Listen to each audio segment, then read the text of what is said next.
بسم الله الرحمن الرحيم الحمد لله رب العالمين والصلاة والسلام على رسوله الكريم وعلى آله وأصحابه أجمعين وأشهد أن لا إله إلا الله وحده لا شريك له وأشهد أن محمدا عبده ورسوله اللهم صل وسلم وبارك على نبينا محمد وعلى آله وأصحابه أجمعين. أما بعد, welcome everybody. Thank you very much, brothers and sisters, guests, for joining me today, or this evening if you will, in our first installment of the course on the book Zadul-Ma'ad fi Hadi Khayr al-Ibad, authored by Shaykh al-Islam Ibn Qayyim al-Jawziyya rahimahullah ta'ala. Before we get started, I would like to point something out, and that is that as I'm speaking, you may find that I'm a little bit not distracted, but slightly not as I usually am then when I'm giving a speech. And the reason for that is that I am not used to speaking to a camera. I'm used to speaking to a crowd. I've been lecturing for about 15 years now and been very successful at it, alhamdulillah. But this is my first time only speaking to a camera. So you'll have to bear with me as I acclimate myself to this new medium. Today, inshallah ta'ala, we are going to be speaking about Zadul-Ma'ad fi Hadi Khayr al-Ibad. And we're going to be speaking about this book's author first.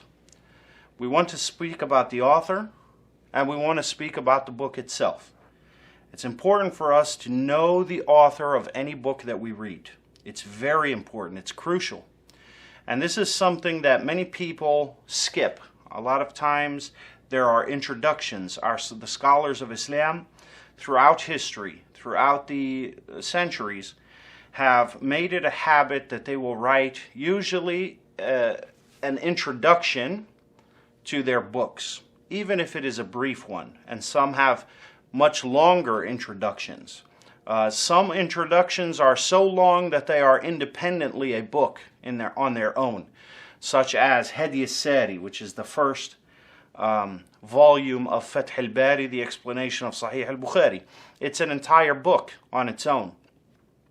As well, the Muqaddimah of Ibn Khaldun on history. It's actually known as the introduction to his book on Islamic history and world history, and it's actually an entire book on its own. But it is very common for people to get a little bit anxious and jump right into the book before reading the introduction and before reading about the author if you are new to this person's work. And this is not correct. And the reason for that is the way a person writes, the things that this person says oftentimes are contextual, and the context and the backdrop of what this person is writing and trying to convey to us is going to be who this person is, what their background is, what school of thought they come from, etc., etc. Likewise, the introduction to the book, I have seen that a person can completely misunderstand the entirety of the book simply by skipping the introduction. So we are going to begin, inshallah ta'ala, with discussing the author of Zadul-Ma'ad. The author of Zadul-Ma'ad is a well-known scholar. Most of us have heard of him. Many of us have read some of his works. His works have been translated into many languages, and he has some very, very popular, well-known books in English that are abundant in America and in the West, which we will discuss, inshallah. We are speaking about Ibn Al-Qayyim, rahimahullah. Now, his full name is Muhammad ibn Sa'd. His kunya, his Abu Fulan or Fulan, is Abu Abdullah. And his nickname is Shamsuddin. Shamsuddin. He is formally known as Abu Abdullah Shamsuddin Muhammad ibn Sa'd الزرعي ثم الدمشقي المعروف بابن قيم الجوزية أو ابن القيم اختصارا. His father's name was Sa'd, and his father's kunya is Abu Bakr. So sometimes you will hear Ibn al-Qayyim's name as Muhammad ibn Abi Bakr. And Ibn al-Qayyim's father was a scholar of Islam and very well acquainted with the sciences of inheritance, al-fara'id. And actually Ibn al-Qayyim learned the science of inheritance from his father, who was actually his first teacher. And his father lived in Damascus, in Syria, and he actually was the principal of a school, an Islamic school, which taught Islamic law, that was known as Al-Jawziyah, Al-Madrasatul Jawziyah.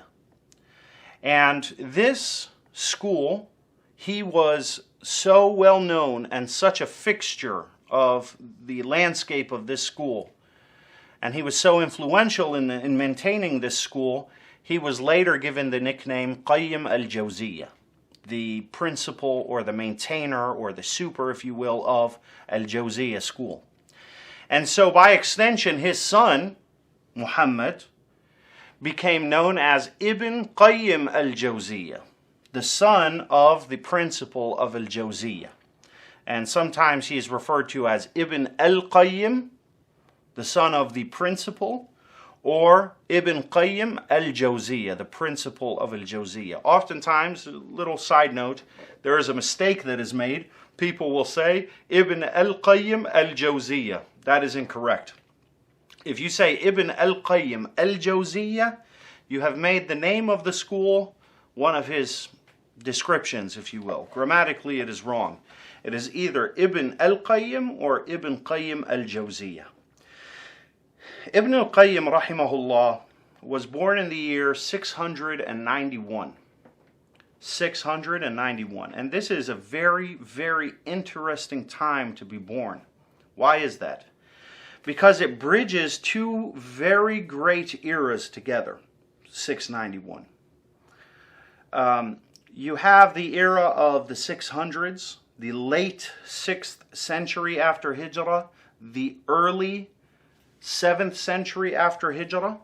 This is when Al-Imam al-Nawawi, rahimahullah, Ibn Malik, and many other very well-known scholars were in Damascus in Syria at the time, and it was a hotbed of learning Islamic sciences. People came all the way from the far reaches of the known world at the time, as far as Spain, to learn in Damascus, and often scholars came from such far away lands to teach in Damascus. So Syria and Asham at that time was the lighthouse and beacon of Islamic knowledge at the time. Also, we have the era of the other scholars that came during this time, which were known as the scholars that kind of rejuvenated Islamic knowledge and refined it and reiterated it in a time when it was becoming obscured by the opinions of men. And that is the time of Ibn Taymiyyah, rahimahullah, Ibn Kathir, Shamsuddin al-Dhahabi, Al-Imam al-Mizzi, and all of these others. And so Ibn al-Qayyim, rahimahullah, he was born in this time. He was born on the 7th day of the month of Safar, year 691. He began learning from his father Sa'd, Abu Bakr, Al-Qayyim al-Jawziyah, and he learned from him most notably the sciences of inheritance.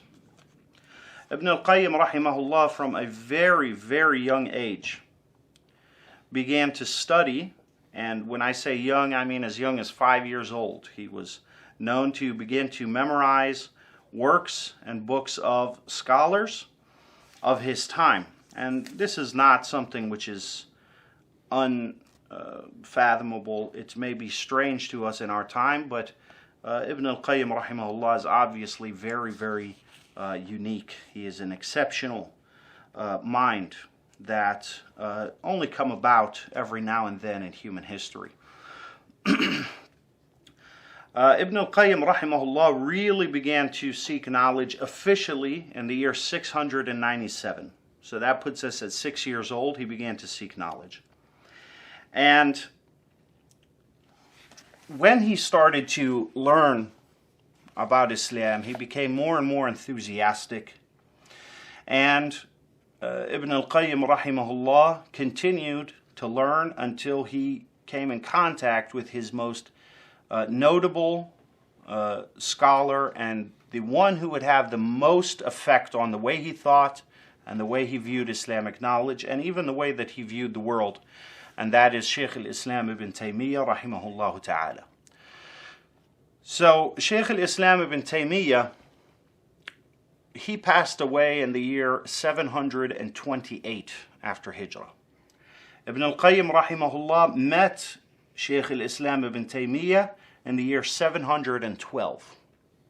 So they roughly spent about 16 years together. Ibn al-Qayyim rahimahullah was known to be his most close confidant, and he would be with Ibn Taymiyyah everywhere. And he spent those 16 years, and you know, Ibn al-Qayyim at that time was about 22 years old when he met Ibn Taymiyyah rahimahullah. And he spent the next 16 years with Shaykh al-Islam ibn Taymiyyah, and Shaykh al-Islam ibn Taymiyyah had a profound effect on Ibn al-Qayyim rahimahullah ta'ala. And he is such a prominent figure in Ibn al-Qayyim's works that whenever we see Ibn al-Qayyim say, قَالَ شَيْخُنَا, or our Shaykh said, or our teacher said, or Shaykh al-Islam said, he is referring to Ibn Taymiyyah rahimahullah. Ibn al-Qayyim preserved a lot of nice little nuggets of wisdom and benefits from Ibn Taymiyyah rahimahullah that we really can't find elsewhere, which he mentions a lot through his books, and especially in Zadul-Ma'ad. He makes mention of Ibn Taymiyyah a lot. Another one of his scholars in hadith, Ibn Taymiyyah was most influential on Ibn al-Qayyim in Aqidah and in al-Fiqh. These are the two fields, creed and jurisprudence, that Ibn al-Qayyim rahimahullah picked up a lot of and was influenced by Ibn Taymiyyah very much. Another one of his scholars, most notable teachers, was Al-Imam al-Mizzi rahimahullah ta'ala. Al-Mizzi is actually Ibn Kathir's father-in-law, right? So Ibn Kathir is one of Ibn al-Qayyim's students as well, which we'll get to. Al-Mizzi was one of Ibn al-Qayyim's teachers. And Al-Mizzi is known to be the most knowledgeable man in the science of hadith in his era. There was not known to be anyone more knowledgeable than Al-Imam al-Mizzi rahimahullah ta'ala in the science of hadith during his time. And he was such a profound scholar of hadith that all of the names found in the 6 main books of hadith, Sahih al-Bukhari, Sahih Muslim, Sunan al-Tirmidhi, Sunan Abi Dawood, al-Sijistani, Sunan al-Nasa'i, and Sunan ibn Majah, he had, which are thousands of men, he had memorized every one of their names, their dates of birth and dates of death, how many children they have, who they heard from, who their teachers were, and that's what he specialized in, rahimahullah. It's mentioned that Imam al-Mizzi, rahimahullah,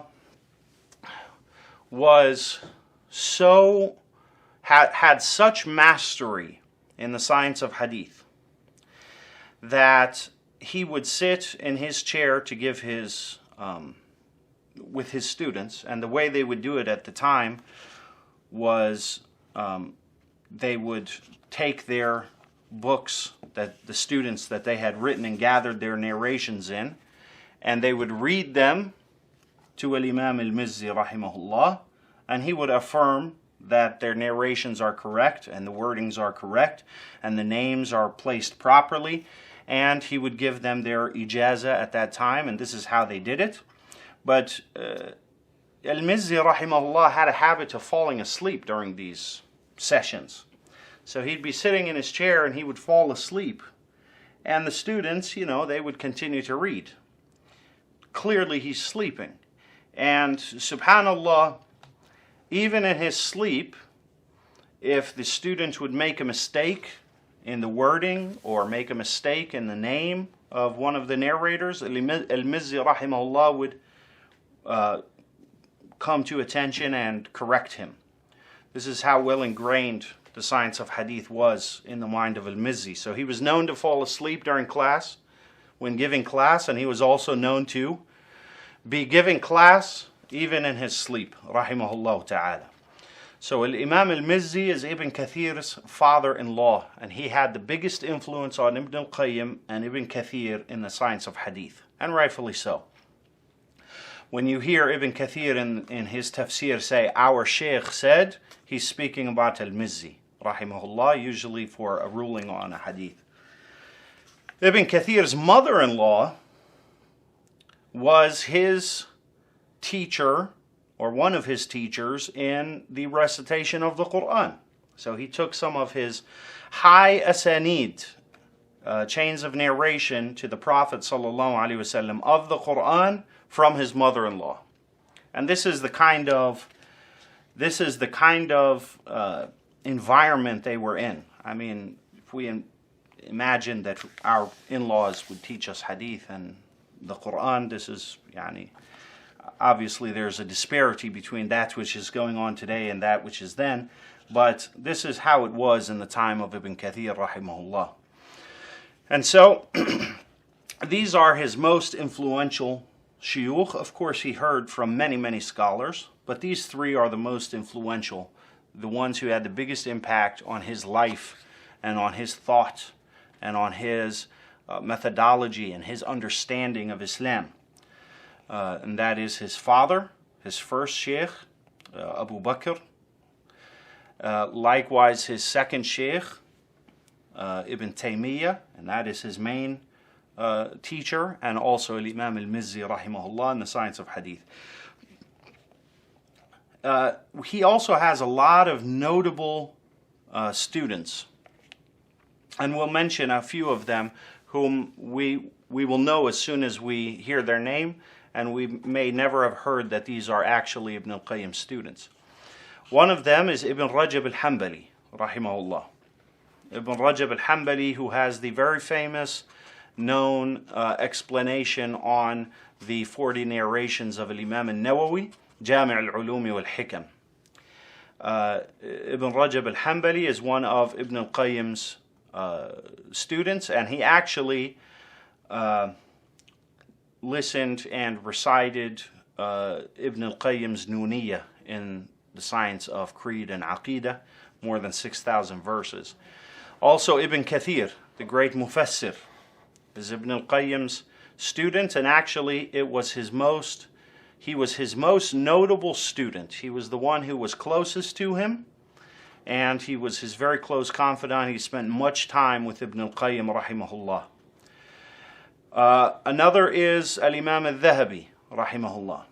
Al-Dhahabi is the great scholar of history, Islamic history, and the great scholar of hadith. Al-Imam al-Dhahabi rahimahullah ta'ala was also one of Ibn al-Qayyim's students. Also Ibn Abd al-Hadi, the great scholar of fiqh and aqidah as well. And so these are some of his most notable students. And if you look at this, you see that you cannot separate these individuals. You can't separate these individuals. You cannot, and this is something that we see. We see oftentimes a lot of misconceptions around Ibn Taymiyyah rahimahullah. A lot of people kind of recoil from Ibn Taymiyyah, but they love Ibn Al-Qayyim, and you can't really separate the two. They are two sides to the same coin. Ibn Al-Qayyim and Ibn Taymiyyah rahimahullah are inseparable in this life and inshallah in the hereafter. Also Ibn Kathir. Ibn Kathir rahimahullah is part of that school of thought, that great school of thought, and they all followed the most of the opinions of Shaykh al-Islam Ibn Taymiyyah rahimahullah ta'ala. I want to mention some of the books that Ibn al-Qayyim has written, and when we mention some of these books we will actually learn a lot about who he is and how knowledgeable he was rahimahullah ta'ala. Ibn al-Qayyim, when I say Ibn al-Qayyim, most people think of spirituality. This is how Ibn al-Qayyim is viewed, especially to the English-speaking masses. Because a lot of what is unique about Ibn al-Qayyim are his spiritual writings, very poetic, and he delves into issues that explain a lot to us about the world of the unseen. And Ibn al-Qayyim rahimahullah was very, very skilled at this, obviously, and he had a lot of insight into the secrets and the nuances of the Quran and the Sunnah, which we will see inshallah. Ibn al-Qayyim rahimahullah has many, many books in almost every field you can think of, and unfortunately many of his books are lost and we don't have them anymore. Just the same as we have with Ibn Kathir, the same as we have with Al-Dhahabi, the same that we have with Ibn Rajab, the same that we have with Ibn Taymiyyah. Many of their books are lost. Why are their books lost? Well, we have to understand how books were written at the time. And we have to understand the political climate at the time. Books were written at the time where a sheikh wishes to write a book, for instance. Let's say Ibn Taymiyyah wants to write a book, or Ibn al-Qayyim, or anyone. The way that this would happen is usually one of two ways. Number one, they would either write the book themselves, they would write it with their hand, pen the book, and then they would give it to their students to make copies of it. And these students would give it to their students to make more copies of it. And this process would continue. And it may take 100 years for a particular book written in a particular land to reach the far out lands far away in this process. But if the scholar was very, very famous, very popular, such as Al-Tabari, An-Nawawi, Ibn Taymiyyah, Ibn al-Qayyim, these people, Ibn Kathir, they would write a book, and these books would reach out to the furthest corners of the earth within a couple of years. And this is considered a great feat at the time. Another way that they would write the book is they would sit down and they would dictate what they have to say to their students, and their students would write it. This is how, for example, Al-Tabari rahimahullah wrote his books. Al-Tabari, the great mufassir, would sit and he would begin to mention a verse of the Quran and begin to make his tafsir, and his students would be there writing. This is why we have disparities in the different copies of the book. The book may have 2 or 3 copies, 2 or 3 different students. One would miss a word here, one would exchange one word with a synonym, etc. And so we would have slight variations in these books. Well, these variations throughout time may become more and more. And this is where the science of at-tahqiq comes in, which is when we take many copies of one book and we try to make one complete book as close to what we know the author intended as possible. Now, we see that this process is a very lengthy process, but it was a beneficial process because a person can only acquire books one of 2 ways. You either go to the library and you write and make a copy of the book yourself, which is extremely time consuming, or you pay someone to make a copy of the book. So you want Zadul-Ma'ad, you go to a khattat and you say, look, I need a copy of Zadul-Ma'ad. You pay him whatever you pay him, and 6 months later your copy of Zadul-Ma'ad is ready. This is how books were. And so only the best of books went through this process. But the enemies of Ibn Taymiyyah rahimahullah, Ibn Al-Qayyim, what they did was they started to purchase these books and burn them to get rid of them. And, if there's only 5 copies of the book and you hunt down 4 of them and burn them and there's only 1 copy left, very easy to get rid of books at that time. Now we have them in hard drives and so forth, but it wasn't like this at the time. There weren't thousands and thousands of copies of one book. It was just a few copies throughout the Muslim land. I want to mention something, being that we're speaking about Ibn Al-Qayyim and Ibn Taymiyyah. I want to address this misconception about Ibn Taymiyyah rahimahullah. Now, one of the ways that we know a person of greatness is the reaction of other people, right? So, for example, the Prophet Muhammad sallallahu alaihi wasallam. Not only was he such a profound man, but look at the reaction that his words had in his time and all the way till now, till the end of the world, right? He becomes the center focus of things. And this is oftentimes a hallmark of greatness, that a scholar is able to write a book even if they have a lot of critics. That's okay. Because in order to have a lot of critics, you have to be in your critics' field of view. They have to be giving you attention for criticism. And Ibn Taymiyyah rahimahullah, most of what he said and differed with his peers, who actually, if you read his story, he was actually persecuted a lot.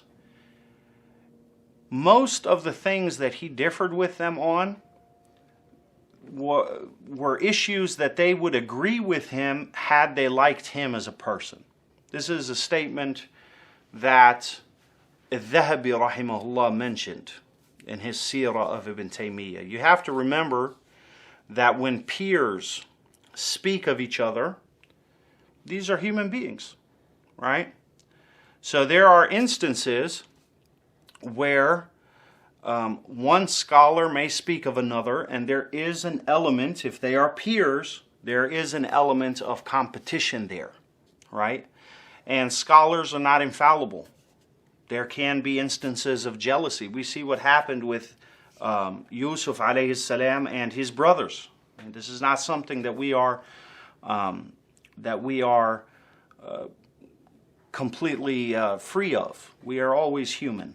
And so there will be that element.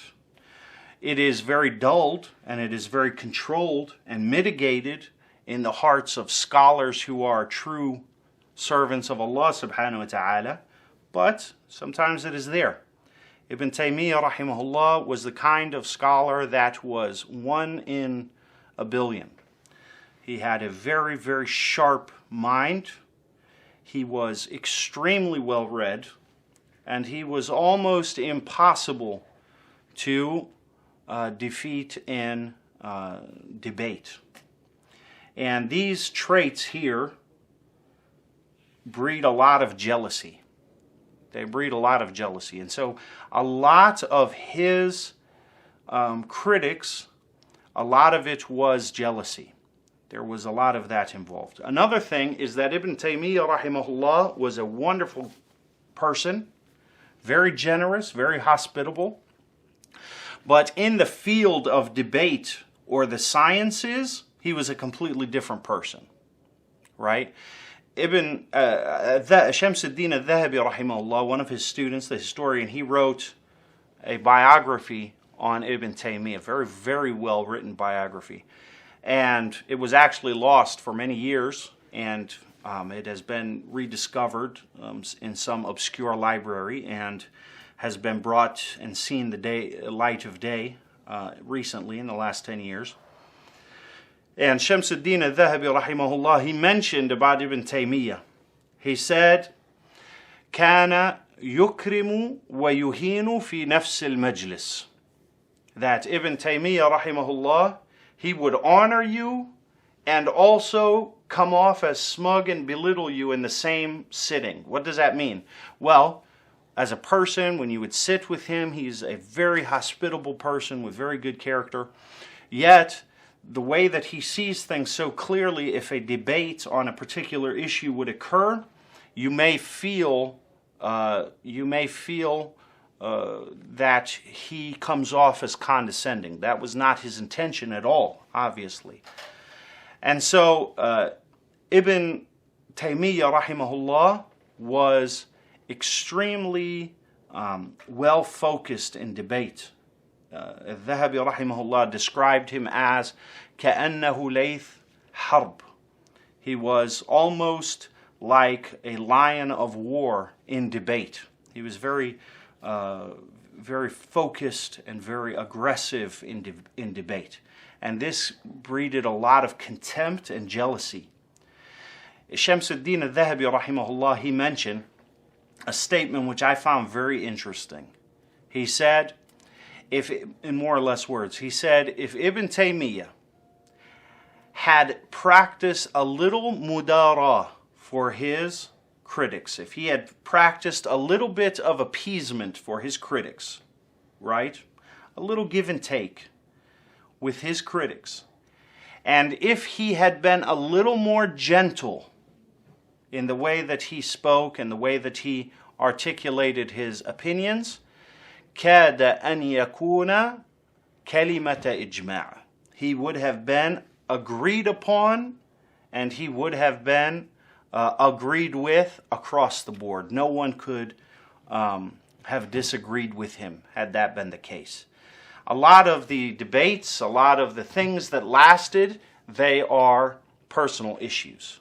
They are personal issues from his peers. And I want my brothers and sisters in the West to understand this. Not everything someone says about another person is automatically true and objective. There's a lot of subjectivity there.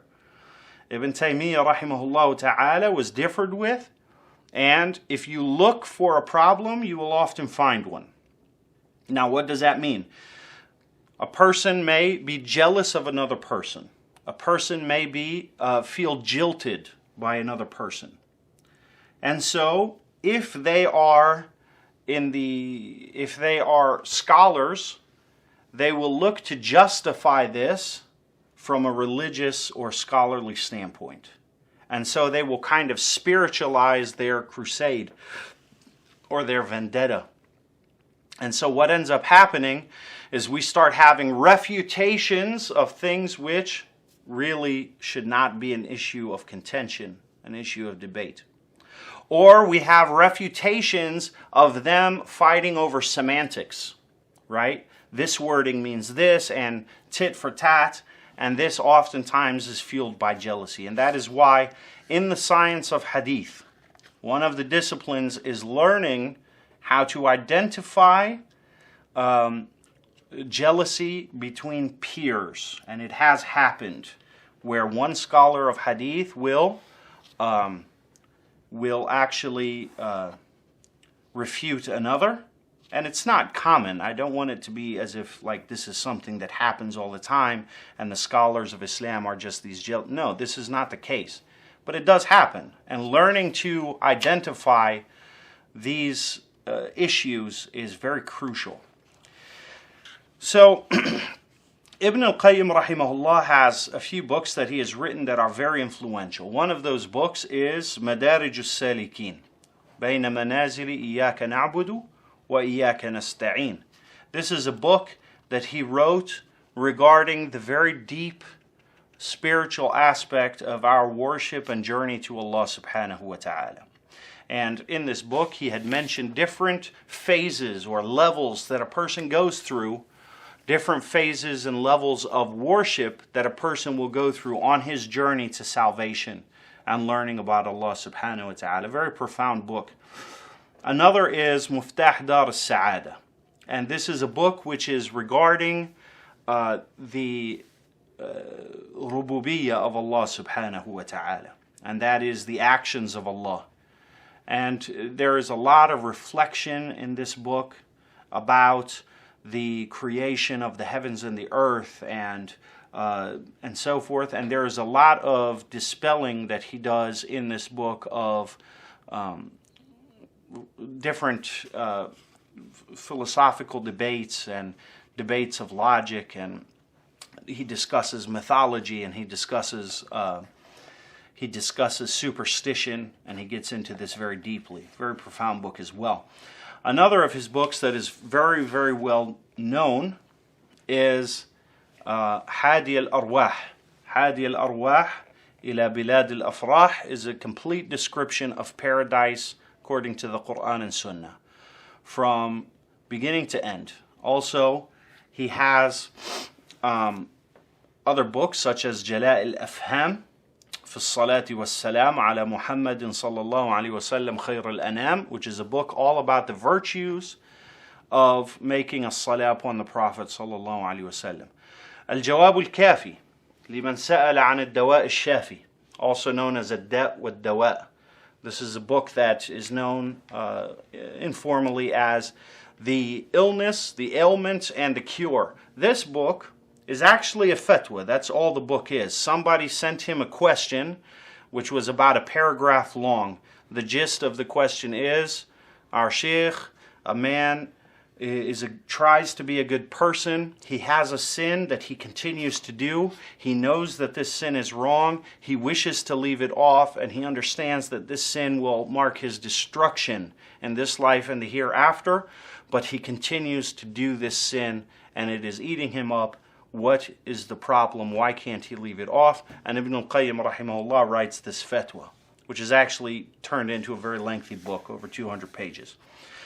What Ibn Al-Qayyim is not known for with many people, he's known for this with the scholars, but he is not known for this with the general masses, and that is his knowledge in the science of hadith. And this really shows in two of his books, Tahdhib al-Sunan, Sunan Abi Dawood, and another book, Al-Manar al-Munif, fi Ma'rifat al-Sahih wa al-Da'if.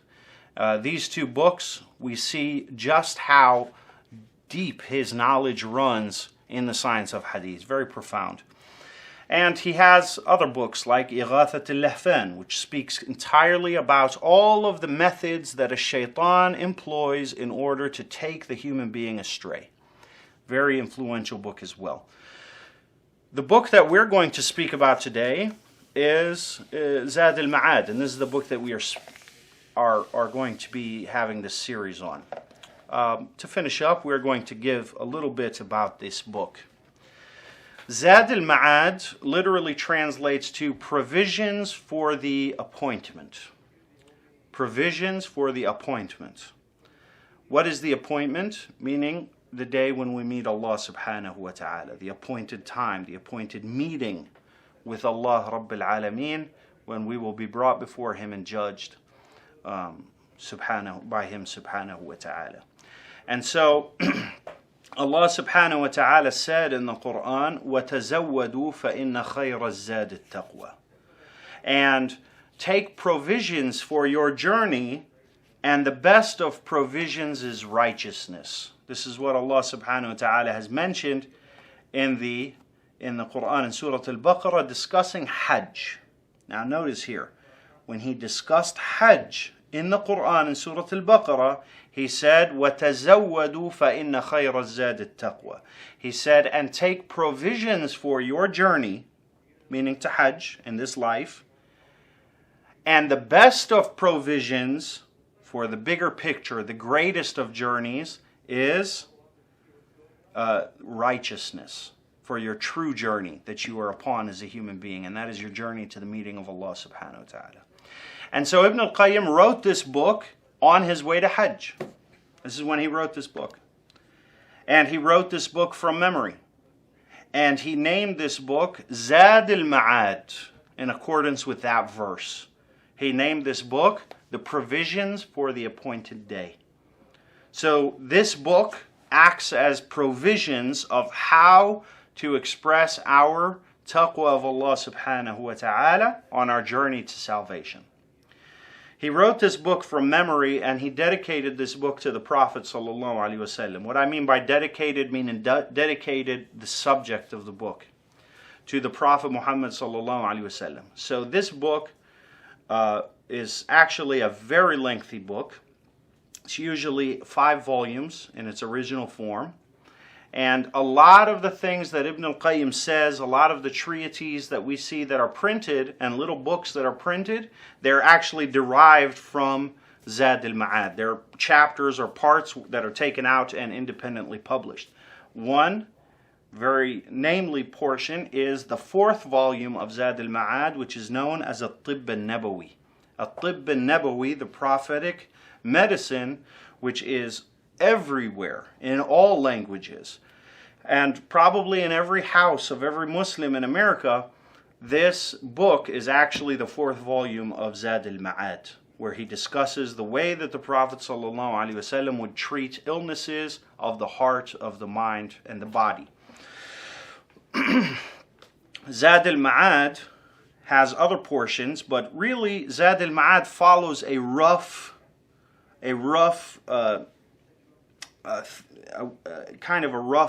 order, okay? It's written from memory, so it's not, he kind of wrote it as he felt. So it's not in a really strict order. It's kind of loosely in a particular order. And that rough order is, he begins with describing the Prophet ﷺ, the way that he dressed, the way that he spoke, the way that he walked, the way that he sat, the way that he ate, what colors he liked, what colors he didn't like, what he liked to eat, what he didn't like to eat, how would he eat, how would he wash his face. And then he gets into the 5 pillars of Islam. He speaks about the Prophet ﷺ salah, he speaks about zakah, he speaks about fasting, he speaks about Hajj. These are the first 2 volumes of Zadul-Ma'ad. The 3rd volume of Zadul-Ma'ad discusses the biography of the Prophet ﷺ. The 4th volume discusses the Prophetic Medicine, right? And the 5th volume is discussing the judgments of the Prophet ﷺ. Anytime he passed a judgment, the circumstances of that judgment. Now, we're going to be covering just basically skimming the surface of this. If we were to go through the entire book in detail, we would be sitting here for 20 years. This is not something, it's a very, very lengthy book. However, we are going to go roughly with, we're going to touch on the main, most important points of the book in a very, very summarized fashion. Why this book?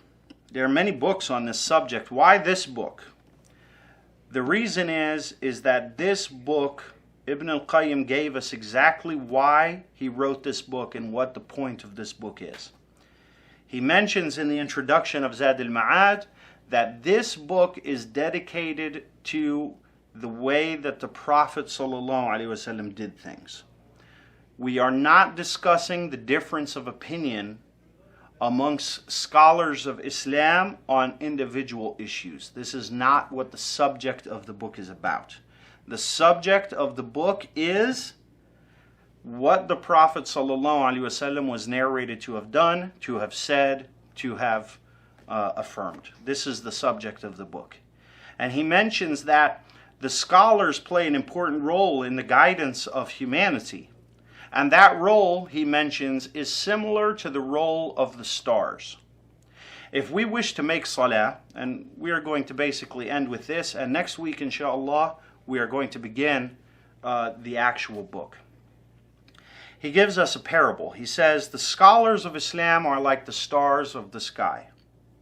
If we wish to know the direction of prayer, which direction the Kaaba is, and we cannot see the Kaaba, we look to the stars and we get a direction. However, if the Kaaba is in front of us, there is no need to look to the stars anymore. This is the example that Ibn Al-Qayyim rahimahullah gives. Not every time we see the Prophet ﷺ said or did, we need to go back and make sure that the scholars are okay with that. This is backwards. This is not the way that the scholars of Islam intended their works to be viewed. The scholars of Islam guide us through those things which are uncertain to us but are certain to them, because they have a higher view, like the stars in the sky. They can see the whole picture. We can't. But when the Kaaba is in front of us, we no longer need those stars for that which is most apparent. And so this is what the subject of this book is, and this is why this book is so important. He wrote it completely from memory. He referenced more than 200 different books from memory, and he mentioned almost every aspect of the Prophet ﷺ's life that has ever been narrated, and mentioned almost all of his statements and narrations, all from memory. And this shows us the amazing wealth of knowledge that Ibn Al-Qayyim rahimahullah was bestowed with by Allah Subhanahu wa Ta'ala. So next week, inshaAllah, we will begin our journey with Ibn Al-Qayyim rahimahullah in Zadul-Ma'ad fi Hadi Khayr al-Ibad. Thank you very much for joining us today. We ask Allah Subhanahu wa Ta'ala that He teach us of His book what we are ignorant of, and that He remind us of it what we have been made to forget, and that He benefit us from that which He teaches us of it. Wallahu a'lam, wa sallallahu wa sallam ala nabiyyina Muhammad wa ala alihi wa ashabihi ajma'in. Alhamdulillahi rabbil alamin.